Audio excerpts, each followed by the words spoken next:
In our previous session, we spoke about what AWS is, in fact, what are the different cloud service models that it provides regarding infrastructure as a service, platform as a service, and software as a service. And after that, we looked at the different components of AWS global infrastructure, which was uh, regions, availability zones, and edge location. So after that, we looked at each individual component in a little bit more detail, and we also talked about how we can practically view that on the console. So how do we look at the different regions that are available to us? What are some of the regions that are not available to us, and what are some of the regions that you have to be in that particular country to be able to access? Okay. So today we are going to look at uh, AWS IAM, which is called as Identity and Access Management. Okay. So this takes care of the entire authentication and authorization of your AWS account. This service is responsible to do authentication and authorization for your entire AWS account for your organization. Okay. So this is one of the services that is part of the uh, shared responsibility model, which we have to take care of. So it is our responsibility to configure AWS IAM accordingly to provide authentication and authorization to different users of our AWS account. Okay. So what is AWS IAM? IAM enables you to manage access to AWS services and resources securely. So using IAM, you can create users, groups, roles, and this credentials in the diagram refers to policies. Okay. And IAM is a feature of AWS account which is offered at zero charge. Okay. So you need not even pay $1 or $2 or something like that for working with AWS IAM. So you will only be charged for some of the services that you use other than IAM, such as EC2 or S3, which we will look at in our further lectures. Okay. So you can see over here on the left side that AWS IAM is in the center, and the identity is a person who requests for a particular access to a particular service in the AWS ecosystem. And that identity can be a user. He can be a user who's part of a group, and it can also be a specific role that a service is going to assume. And at the same time, we can also provide temporary credentials, such as an access key ID or a secret access key, or even a token for a person to be able to assume that role, which provides a token to access the AWS services or resources. And then the permissions is called as policy in IAM side. And this policy has a specific set of statements. And this policy enables a person to be able to restrict access to some of the services that an IAM user or a group or a role can do in the AWS service or the ecosystem. So it allows us to restrict actions to certain resources. Okay. So who is a user in IAM? A user in IAM is a user of the AWS account and can also be called as a user of the organization that uses that AWS account. A user in IAM, for example, can be a developer, he can be a HR, he can be a member of the organization using the AWS account. A user can have two types of access. A user can have a management console access, and at the same time, the user can also have a programmatic access. So the management console access is what we saw last week. Management console access is nothing but logging into the AWS console as an IAM user or as a root account user. Programmatic access is something that you use to interact with the AWS services and resources by providing access key ID and secret access key to access the AWS APIs. Okay, so let's say that you are talking to the AWS management console through your Java code or through your Python code. Or let's say you are doing command line interface using the AWS CLI. You are issuing commands to the AWS environment. So for those kind of access, you will need programmatic access, which is access key ID and secret access key. But for management console access, all that you will need is a username and a password. Okay. So user can change his password after the first sign in to the console based on the permissions given by the organization's cloud administrator. So this point highlights that once the cloud admin of your particular organization creates an IAM user, the user can be assigned a temporary password that he can use to log in for the first time. But after he logs in for the first time, he will be able to change his password, which adheres to the password policy that is being set by the cloud administrator. Adheres to the password policy in the sense he has to follow a certain number of characters in his password. He should have an uppercase letter. He should have a lowercase letter. He should have the password to this particular length, and so on. And a user uses his username and password to log into the AWS management console. And the user uses the access key ID and secret access key to access the AWS resources via programmatic access. That is through APIs, through the CLI, through the command line interface in the sense. A policy can be attached to a user to restrict the user actions in the AWS account. So I can ensure that a user can look at only one particular service in AWS out of all the services that it provides and not work with any other service. So I can ensure that a policy is attached to the user that enables that user to work with only that one particular service and do actions only on that one particular service. And similarly, the user can be added to a group or can be an independent user of the AWS account. An example can be a user can be part of the HR group, or at the same time, the user can also be an independent user, such as a cloud administrator who's just an independent user in the AWS account who takes care of the entire organization and its services. So similarly, when it comes to a group in an organization can be a collection of users. It can be a HR team, it can be the development team, it can be the DevOps team or the data analyst team and so on. Depends on how the organization wants to view their hierarchy. A group in the AWS account is same as that of a group in the AWS or in an organization. It is a collection of IAM users performing similar actions in the AWS account. So for examples, let's say that the HR is HR team in the organization is using an S3 bucket or a storage space in the cloud to store all the resumes of the people that they hire into the organization. So therefore, IAM users can be created for the HR team, and then a HR group can be created, and these IAM users can be added to the HR group, and then they can have only access to S3 by the usage of policies. So policies are used to restrict access, right? And similarly, a policy can be attached to a group to restrict access to all the AWS services. So that means a policy can be directly attached to the user, or the policy can be attached to the group in the sense that all the users in that group will be able to use that policy or do those actions. That means, for example, all members of the developer IAM group can be attached a policy that can allow them to launch virtual machines in the cloud using the EC2 service. And when it comes to role, an IAM role is an IAM identity that you can create in the AWS account, which has specific permissions. IAM role is very similar to that of an IAM user, but that it can be associated with a person, it can be associated with a role, or it can be associated with a service. Okay, so in the sense that, let's say, for example, that you launch a virtual machine in the cloud, and then that virtual machine would like to talk to some other service in AWS, but it wants to do it on your behalf. So in the sense, what I will do is I'll go ahead and create a role for that particular virtual machine to talk to any other service in AWS. So generally a role is created for one particular AWS service to talk to another AWS service. Whereas the difference between a role and a user is that a role is something that is being used by one particular service in AWS to talk to another service in AWS. But an IAM user is a user of the organization who will be able to go ahead and do certain actions in the AWS ecosystem. Okay, so you can see over here in summary, just to generalize, not to be confused, is a role is nothing but it is used by an AWS resource, or it can be used by a person in order to perform actions with AWS resources or services. So let's say, for example, EC2 instance can assume a role to access S3, to download the web content that is there in S3 to serve the end users. Okay, so the EC2 instance will be attached a role. The EC2 instance can assume that role to have some temporary credentials to access another service in AWS, which is called as S3, to go ahead and download the content that is there in S3 to a particular folder within the EC2 instance, okay, or within that virtual machine. A policy can be attached to a role that defines the actions that the role can do with the AWS resources for the person who assumes that role. So let's say the role that I would attach to an EC2 instance would be to access only S3 and not any other service in AWS ecosystem. Okay. So when it comes to a policy is nothing but it allows us to restrict access to a particular resource. And at the same time, it is written in JSON format. And you can attach a policy to an IAM group, to a user, or to a role. And similarly, there are three types of policies. The first policy is called as AWS managed policy. So there are already predefined policies that we will see later on in the demo. There are already 300 to 400 predefined policies that AWS has written for us.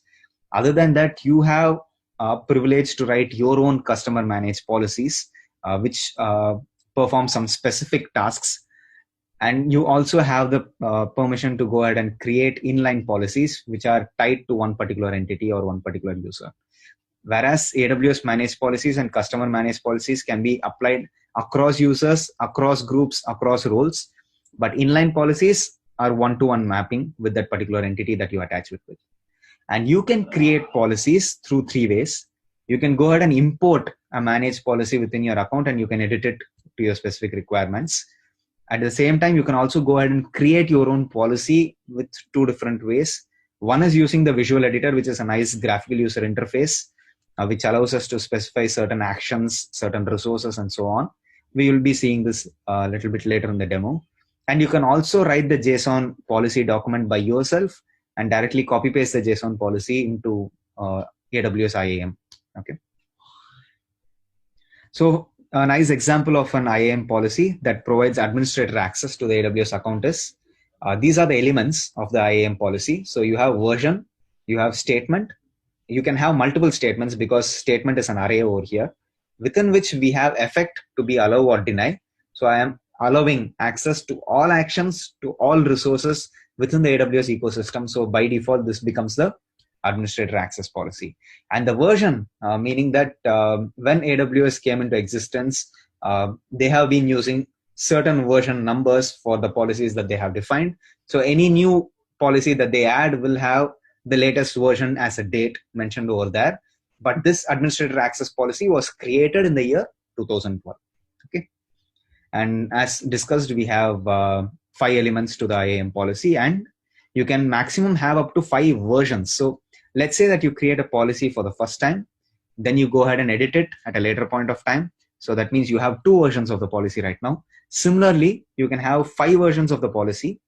If suppose you are creating the 6th version, it goes ahead and replaces the oldest version of the policy that you have created, which is probably the first version. Okay. So what are the 3 types of policies we can discuss over here? So AWS managed policies, there are already around 300 to 400 AWS managed policies in the AWS account. And these policies can be applied across users, groups, and roles. But when it comes to customer managed policies, you can go ahead and create your own policy through the visual editor, or if you already have a JSON template. But let's just say the difference between customer managed policy and an AWS managed policy is that AWS managed policies are general in nature. They are not that specific in nature to providing permissions.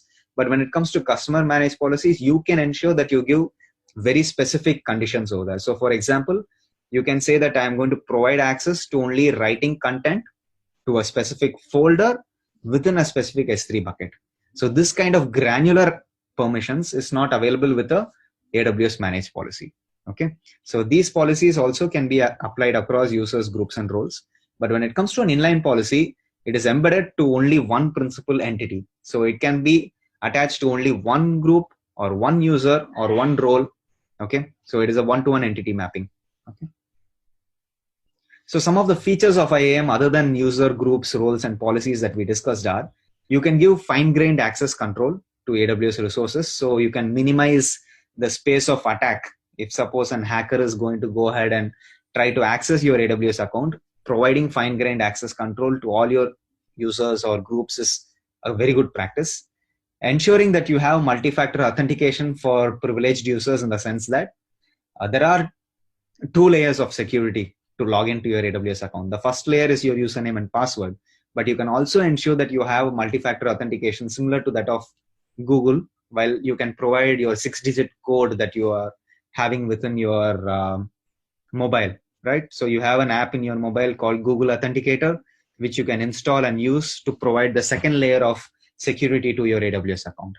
And similarly, you can also manage control access for mobile applications via web identity providers, in the sense that you can use your Facebook authentication or your Facebook username and password or GitHub username and password or Google username and password to be able to get a session token, which will be present for 3 hours or 4 hours of duration, with which you will be able to access AWS resources. So using your web identity providers, in the sense using Google or Facebook or GitHub credentials, you will be able to log into your AWS ecosystem and work with certain resources. But that session token will be present only for a period of time. So for 3 hours or 4 hours.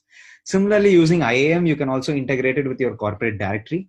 So if suppose you have an active directory in your on-premise environment where you are managing your users groups and authorization and authentication, you can ensure that you integrate IAM or identity and access management with your active directory in your on-premise environment, where the user will first go ahead and authenticate himself with the active directory and then assume a role to go ahead and access your AWS resources. Okay, so you can control your password policy, so you can ensure that your password for all your IAM users of your AWS account is being refreshed every 30 days, and you can ensure that you have three old passwords remembered. You can also ensure that you use 12-digit characters or 12-digit length for your password, you uppercase character, lowercase character, one special character to be used. So all these things can be controlled using IAM. And you can also enable and disable regions in the AWS account to launch resources, because we have around 18 different regions for general public use, right? So you can ensure that you enable and disable regions in the sense that if suppose I am working out of Chennai and I'm using only the Mumbai region, I can ensure that all the other regions are being locked down. Okay, in the sense that you're again reducing the space of attack for your hackers. So if suppose you enable all the regions and at a later point of time your account is hacked and someone has posted the keys to GitHub and something like that has happened, you will see resources being launched across all the regions. So it will be a very big headache for you to go ahead and terminate all these resources that the hacker has launched. So always go with fine-grained access control and enable or disable all the regions other than the regions that you're going to use to launch your resources. So when it comes to fine-grained access control, you can see over here that we have a scenario. So IAM enables your users to control access to specific resources. It also allows you to add specific conditions, such as the time of the day, to control how a user can use AWS or their originating IP address. So I can ensure that if this particular range of IP address for my organization is going to access the AWS console, give them access. If that IP range is not from my organization, don't give them access. Okay, something like that you can mention through IAM using the conditions in your policy document. And the administrator managing the AWS account will be able to create users, groups, attach custom policies or AWS managed policies to restrict access. So that is called as fine-grained access control. A policy, again, like we discussed before, is a JSON document with 5 elements: version, statement, action, resource, and probably I would have forgotten. Let's go back. Yeah, and effect, which is allow or deny. Okay. Similarly, multi-factor authentication it protects your AWS environment by providing a second layer of security other than the normal username and password. So MFA allows users to physical possession of a hardware MFA token, which is a 6-digit code with an app that they have installed in their Android device or iOS device. So for Android, it's Google Authenticator. You will be able to scan a QR code and then you will be able to enter that 6-digit code twice. Then MFA will be enabled. So the next time that you log into your AWS account, you have to provide your username and password and also provide your MFA 6-digit code to log into the AWS account, which is the second layer of security, which is very good. So similarly, like how we discussed about Web Identity Federation, so the administrator of the AWS account can grant access to AWS resources using Web Identity Federation by the usage of Google, Facebook, GitHub credentials with a token that is created for a specific amount of time, let's say for 3 hours or so on. So then the user will be able to assume that token to talk to AWS resources in the AWS account that you have provided with them. So for example, you can use Web Identity Federation to use your Facebook credentials to talk to the AWS RDS database to retrieve data while using the mobile application after logging into the application using your Facebook credentials. Okay, so you're delegating your authentication authorization to a third party Web Identity Federation like Google, Facebook, or GitHub to use their credentials to go ahead and get a token which is available for a specific amount of time to talk to AWS resources. So this is the flow for Web Identity Federation. So you can see here step 1 to 7 has been given over here. So the mobile app, which has the Amazon symbol over here, you are going to authenticate your user first. That user is going to be authenticated with your Web Identity Federation using Facebook credentials or G+ credentials or Amazon credentials. Then a token is issued back to the mobile app, which is step 2. And then The mobile app is going to talk to AWS STS. STS is called a secure token service. So it's going to get a token. The token verification is going to be done with the same web identity provider. And then STS is going to issue that user from that mobile app who was logged in an IAM role or temporary security credentials, which is valid for 3 hours or 4 hours of time. Then the user will be able to access any of the resources directly within the AWS ecosystem, within a particular region, and so on. Okay. So the flow goes like, from the mobile app, the user is authenticated with the web identity provider using his Google credentials or Facebook credentials. The web identity provider provides a token. That token is passed on to STS. STS presents an IAM role and also temporary credentials, which is valid for 3 or 4 hours, which the mobile app or that user who has logged in through the mobile app can go ahead and directly use that temporary security credentials to talk to AWS services. Okay. So these are the steps that happens. So the user authenticates. The web identity provider provides a token to the authenticated user. The user then goes ahead and uses that token to talk to AWS STS. STS validates that token, checks the policy that is associated with that IAM role, presents that IAM role as a temporary credential to that AWS user who has logged in through the mobile app, and then using that IAM role, using the temporary credentials for a specific amount of time or for a specific duration, the user is able to talk to AWS APIs or AWS services in the ecosystem. So similarly, while using Web Identity Federation, you can also integrate IAM with your Active Directory or your corporate directory. Okay. So IAM can also be used to grant your employees and applications federated access to the AWS Management Console using your existing identity systems such as Microsoft Active Directory. Okay. So the administrator has to first create an LDAP connection or lightweight directory protocol connection with the existing organization's Active Directory. Then an identity provider has to be created. And then the user first authenticates with the LDAP and then assumes an IAM role talking to the AWS STS service, which he will be able to go ahead and perform actions with the services within the AWS platform. Okay. So similarly, we have another diagram to describe the flow. The only difference is over here, you are authenticating with the Active Directory. Previously in Web Identity Federation, you are authenticating yourself with Facebook credentials or Google credentials. So the first step is the user logs into the portal. The user is authenticated with the Active Directory. The Active Directory sends back a SAML response to the user or an assertion response in terms of a JSON document. And then the user goes ahead and talks to AWS STS service with that SAML, which is being retrieved back from the AD. The STS goes ahead, that is secure token service, goes ahead and presents temporary credentials to the user through the use of an IAM role and a policy that is attached to that role. So now the user can go ahead and assume that IAM role or that temporary credentials to go ahead and talk to AWS Management Console. Okay. The only difference in Web Identity Federation was you are using Facebook credentials or Amazon credentials or Google credentials to log in. In Active Directory or corporate directory, you are using your current Active Directory present in your corporate data center or in your on-premise infrastructure, which already has the list of users and groups. Okay.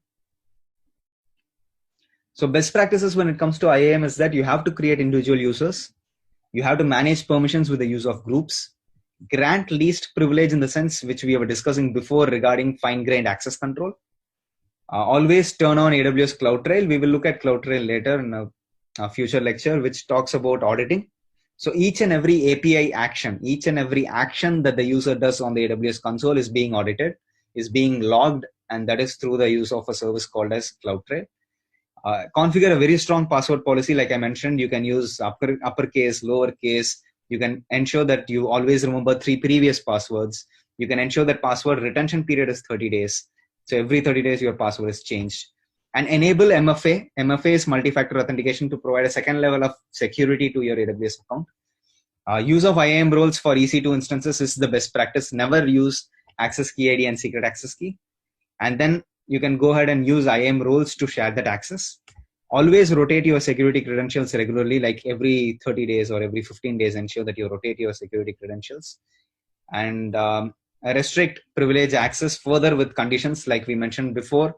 If suppose the IP address of the particular user who is accessing the AWS console is not from within the organization's range of IP address, please block that person. If suppose it is within that organization's IP address range, allow that person to go ahead and access the AWS console. And generally, there are two types of access. Right now, when we are discussing about this, I'll tell you those two types of access. The first access is where the cloud administrator of the AWS account uses his email ID and password to access the AWS account as a root user. Okay, so that root user will have literally every action.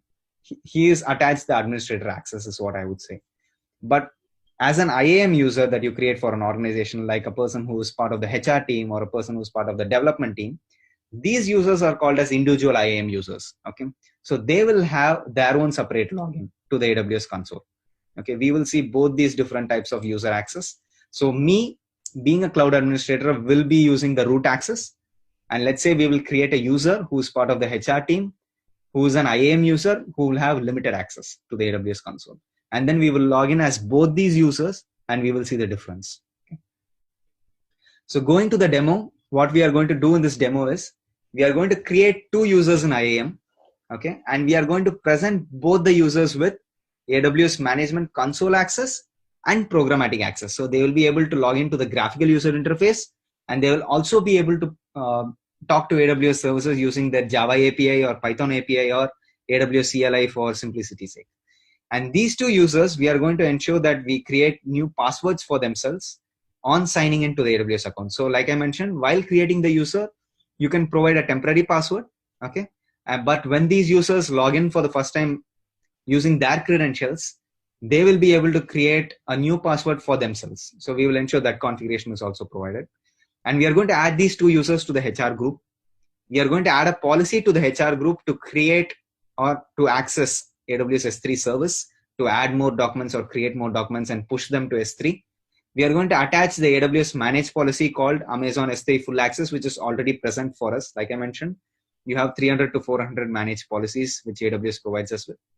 Then we are going to log in with one of those users that we created in the first step in an incognito window. And then we are going to try accessing AWS service, S3 service, and also try accessing the other services and know the difference. We are going to remove and detach the managed policy from that particular group to which these users were added to. Then we are going to go ahead and create our own customer managed policies denoting the same access. And then we are going to attach this customer managed policy to the same group. And then we are going to go ahead and try accessing the AWS S3 service with the user whom we have already logged in with. And then we are going to go ahead and also install the AWS CLI. And then we are going to configure the AWS CLI with the access key ID and secret access key. Always remember, not with username and password. Username and password is for graphical user interface access. For programmatic access, it is only access key ID and secret access key. Then we are going to go ahead and try listing all the different buckets that are present within AWS S3. And then finally, we are going to just view what password policy we have set for the AWS account. And we are going to set up multi-factor authentication and also view the different policy versions. Okay. So whatever we discussed as a theory, we are going to do that as practical. So going ahead with the practical, this is my normal browser and we have an incognito browser over here. So in the normal browser, I am going to log into a brand new AWS account that I created just yesterday. Okay. My previous AWS account was suspended due to non-payment. So I created a new AWS account. So I'm going to log into this account. So you can see over here, I logged in as a root user with email ID and password. So I have administrator access. I'm the person who bought this account. I'm the person who created this account. So I'll have administrator access to this account. That's how we have to remember that. So now I'm going to go ahead and look at IAM. So over here, this is the dashboard that you will be landing up with when it comes to IAM. Okay. So you can see over here, IAM users or the users that we create will be able to log in using this sign-in link. This is our account ID. It's a 12-digit account ID. I can customize this to provide myself an account alias. So I'm going to call this as AkshayPK2395. This alias has to be global. So if this alias is available, it's going to change. So my account ID has an alias, which is AkshayPK2395. Okay. So now on the left side dashboard, you can see that we have groups, users, roles, and policies. Okay. So we are going to first look at users.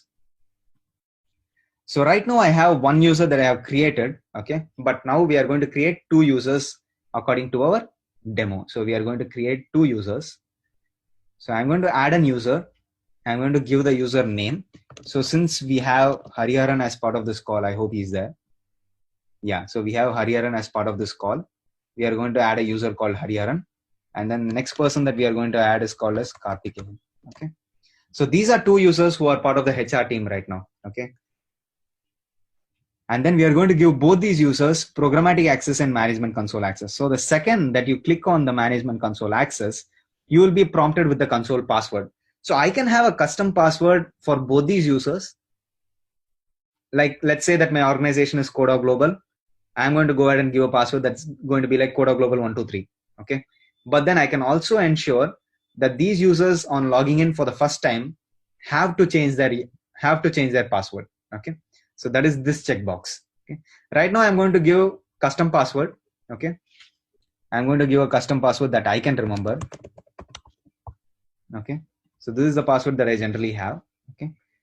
So right now we have created 2 users, given them both programmatic access and management console access, and we have given the custom password.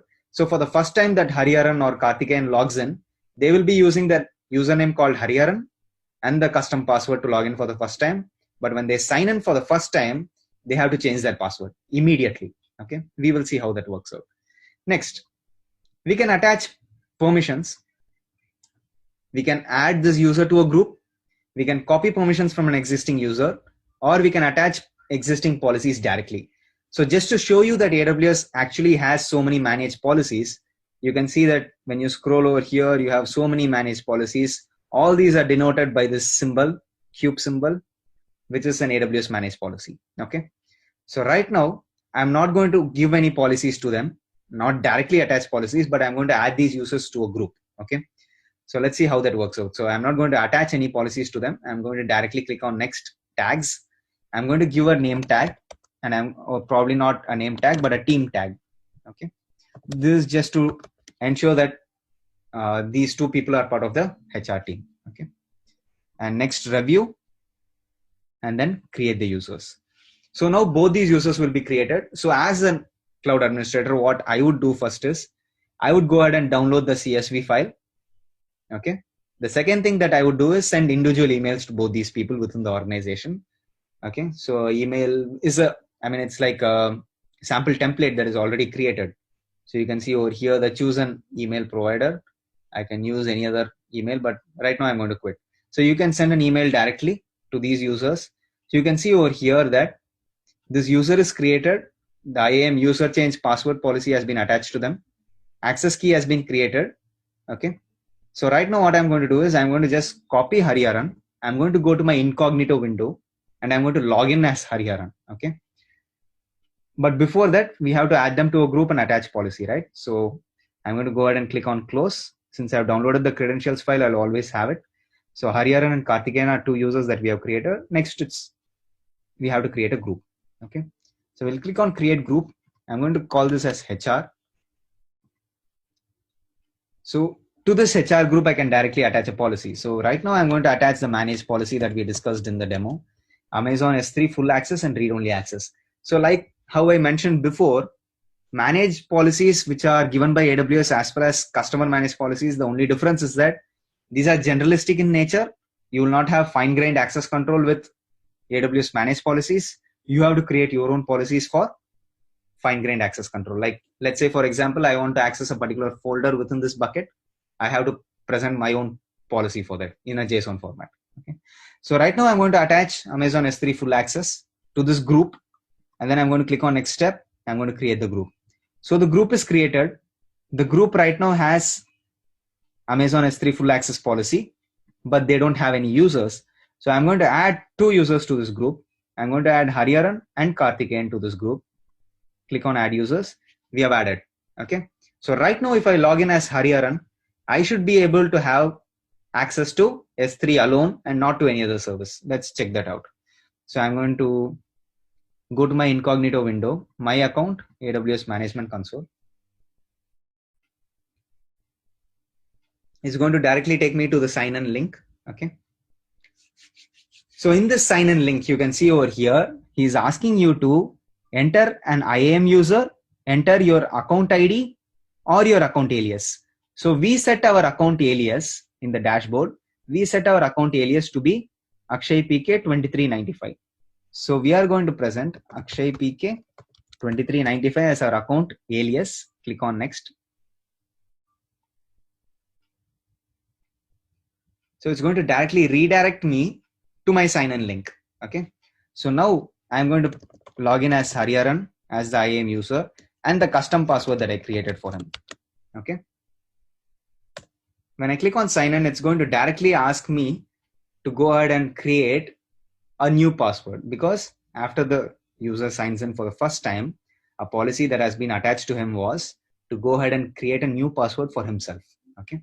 So the old password is going to be the custom password that I gave while creating the user.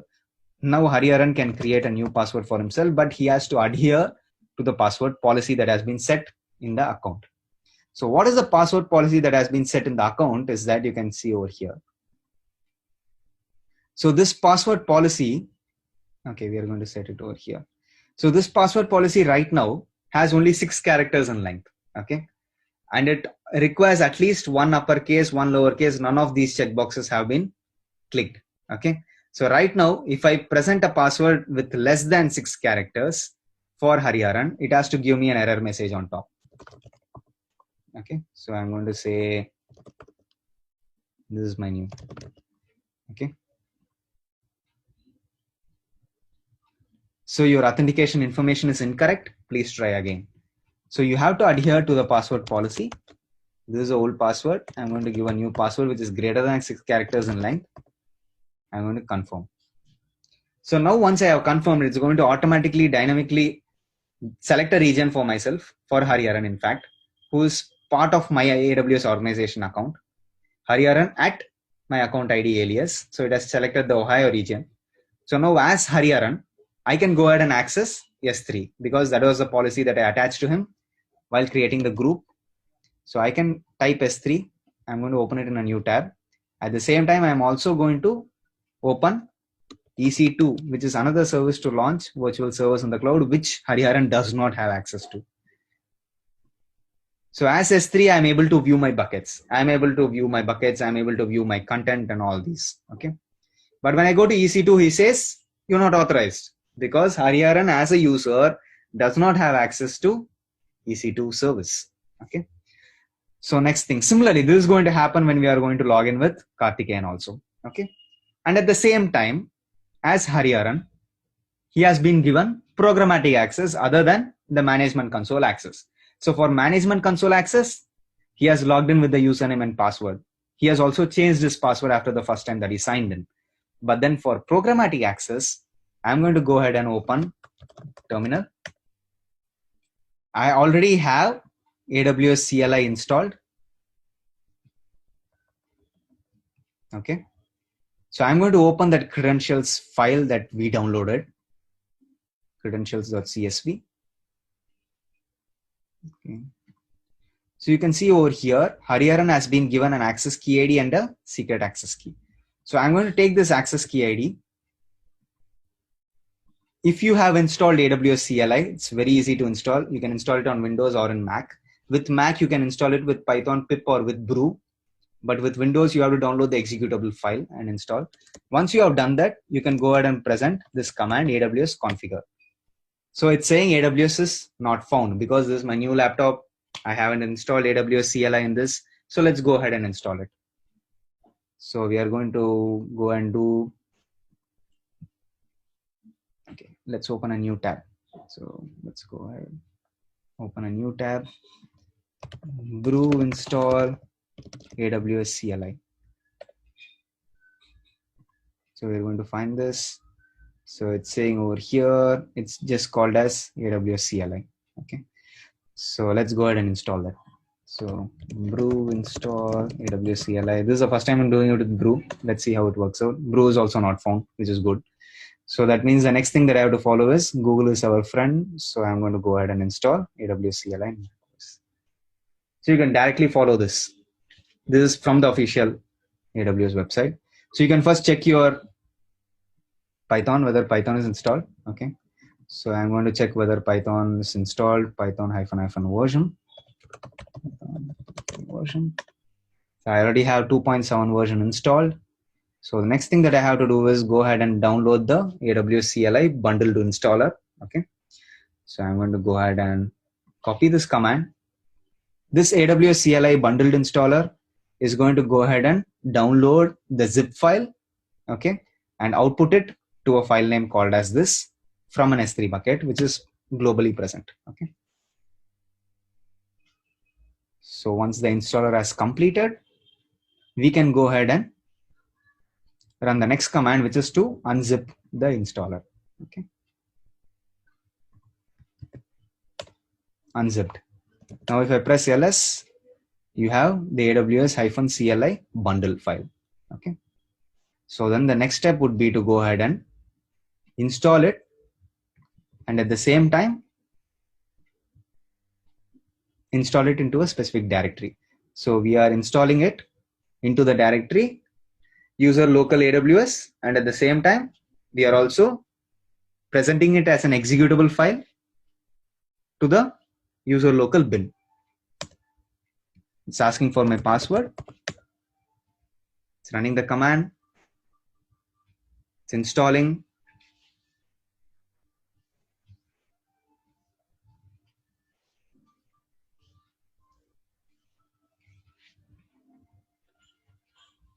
Okay. Install. Agree. Continue. Okay. So you can see over here, it has already installed. You can do AWS -- version. Before that, we will also check whether there are any additional documents over here. No explanation is there. Okay. So let's go ahead and do AWS -- version.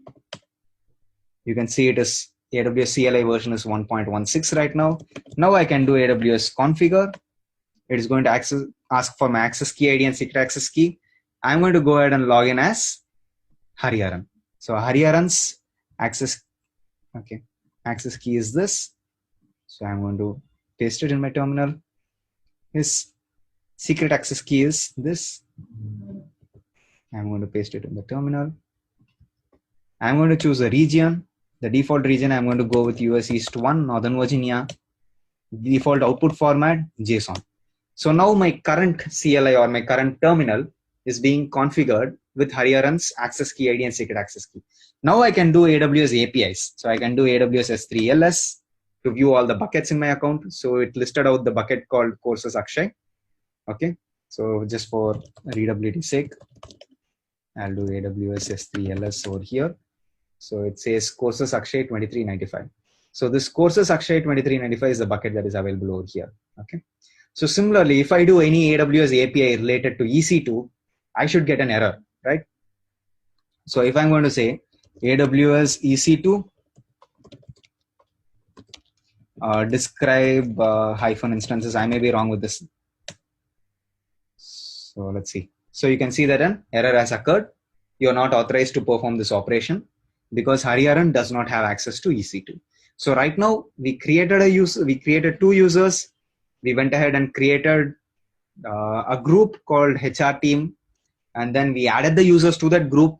We attached Amazon S3 full access to that group. So people or members of that group will be able to access AWS resources. In fact, they access the AWS S3 service. Once they have done that, then we went ahead and configured the AWS CLI. We installed the AWS CLI, and then we went ahead and tried our APIs. Okay. So once this is completed, we can go ahead and look at the next situation, which is to create. We have to go ahead and remove or detach the managed policy, and then we are going to go ahead and create the same policy that we attached as a customer managed policy. Okay. So let's go to IAM. This is our administrator account. Okay. So let's go to groups. Let's go to HR group. Okay. Let's go into that group. Let's go to permissions. Let's detach this policy. So the second that you detach this policy, what happens is it takes a little bit of time to propagate, but now Hariharan and Karthikeyan, who are part of the HR group, will not be able to access IAM. Okay, sorry, S3. Okay. So now what we are going to do is we are going to go to policies and we are going to create our own customer managed policies. Okay.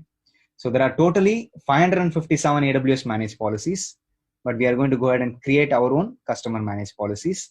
So when you create your own customer managed policies, you are presented with a visual editor or a JSON. So if you have the policy as a JSON, you can directly write your policy as a JSON, or you can import any managed policy and then edit it according to your needs. But right now we are going to go with visual editor, which is a very easy way. So these are the elements of a JSON policy, of an IAM policy. So we are going to choose a service. I'm going to type S3 over here. Next, under actions, I'm going to give all actions, which is very equivalent to full access policy. Okay. Under resources, I'm going to choose this particular policy is going to have access to any bucket, any job, any object. Okay. And then under request conditions, I'm not going to mention any, but then this is where you mention the source IP. So we discussed the scenario before, which was like, if the source IP is going to be from any member in the organization, then allow access, otherwise deny access, right? So that is where you can mention any request conditions that you want to. So right now we are going to go ahead and review the policy. We are going to give the policy a name. I'm going to call it as Amazon S3 full access customer managed. Okay. So I'm going to give the description as S3 full access policy customer managed. So I can go ahead and create the policy. So now I'll be able to filter between customer managed policies and AWS managed policies. If I click on customer managed policy, I have my only policy over here. So now what I am going to do is I'm going to go ahead and refresh. Okay. This is the incognito window where Hariharan is there. I'm going to go ahead and refresh S3 and see whether he is able to access S3 bucket. Error access denied because we have revoked his S3 policy from the group. So what we are going to do over here is I'm going to go ahead and go back to the group. I'm going to go to HR group. I'm going to go to permissions and I'm going to add my customer managed policy. So my customer managed policy is called as Amazon S3 full access customer managed. So you can see over here that this is without the symbol, okay, without the box symbol by AWS. So I'm going to go ahead and attach this policy. So when I attach this policy, I'll be able to go back to S3 and do a control shift reload.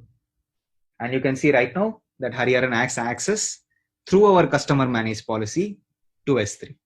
Okay. So the next thing that we have done is similarly, we will try to access it through the AWS CLI. So again, when I say AWS S3 LS, Hariharan will be able to access the S3 buckets that are available and the contents within the S3 bucket. Okay. So I can even, in fact, do one more API call over here. I can say AWS S3 LS and the bucket name.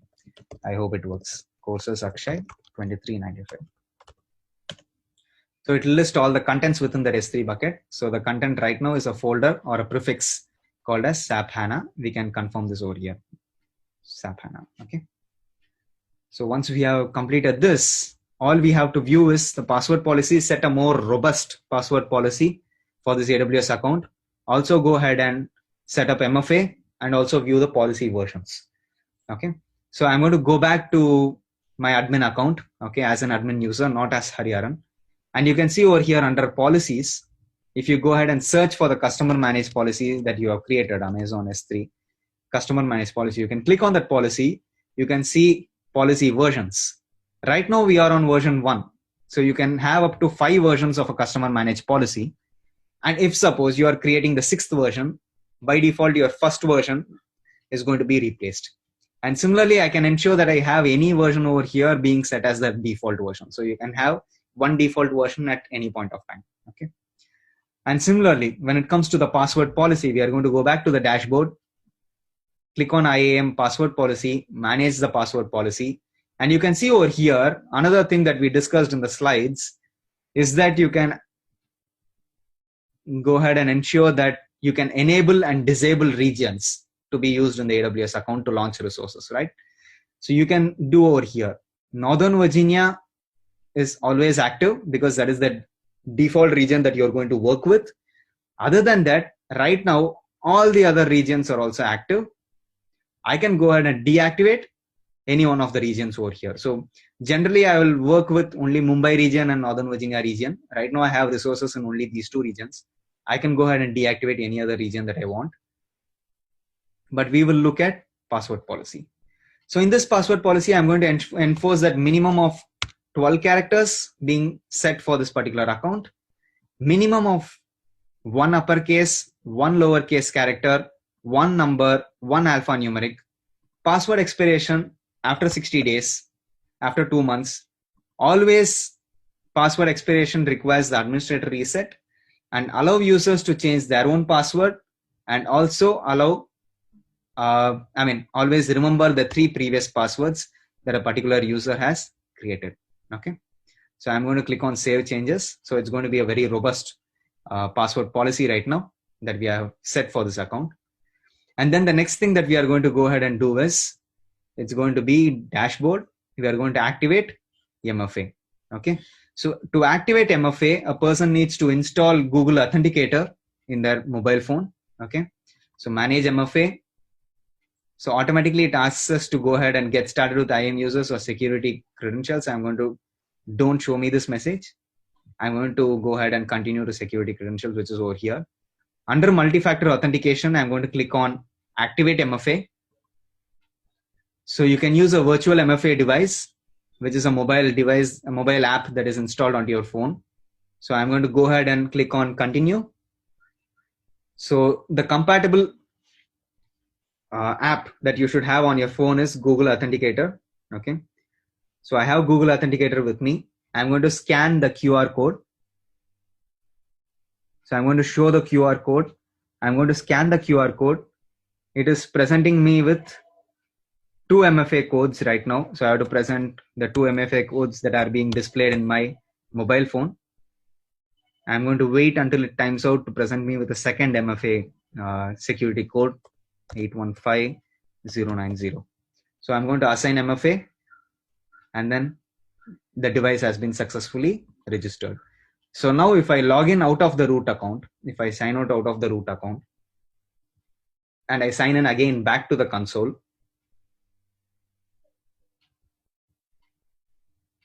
I'm going to present my username and password, or the root user sign in email ID and password with which I created the AWS account. It's going to ask for the MFA code, which is the second layer of security right now that we have set up. And when I submit, it's going to log in back to the AWS console. Okay. So right now I'm going to disable MFA because I don't want to have it enabled for the root account each and every time. So I'm going to click on activate MFA, manage MFA, click on MFA, click on manage, and then click on remove, click on remove. Automatically MFA is removed. So the next time I'll be logging in only with my username and password and not with a 6-digit code. Okay. So that's all it is, and it wraps up our IAM session for today. Okay. So I'm going to go ahead and stop my Zoom. So let's see.